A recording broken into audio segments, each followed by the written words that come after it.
DXDC Radyoman Report. Gihatagan og katinawan sa Department of Education kun DepEd 11 ang direktiba sa departamento kalabot sa pagtanggal sa mga dekorasyon sa classroom subay sa DepEd Order No. 21 Series of 2023. Sa pagkikinabi sa DXDC RMN Davao kang Jenilito Atilio ang tigpamaba sa DepEd 11, iyang gipasabot nga dili kinahanglan nga tanggalon ang tanang butang nga nakapilit sa bungbong, kundili tanggalon lamang kato mga dili na importante nga dekorasyon sama sa listahan sa birthday sa estudyante, cleaners of the day ug uban pa. Apan kung importante sama sa alphabet, picture sa presidente, bayani ug uban pa, walay problema matud sa DepEd 11 official.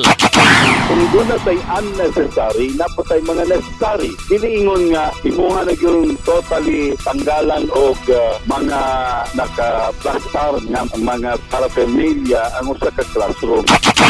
Una ni ani og banaglahing reaksyon ang maong direktiba sa DepEd, ilabi ng adunay ginatawag nga visual learners. Apan subling gitataw sa DepEd 11 spokesperson nga na-misinterpret lamang kini sa ubang mga magtutudlo. Kasama mo sa balita og serbisyo publiko, Radyoman Kirby Manzon, Tatak, RMN.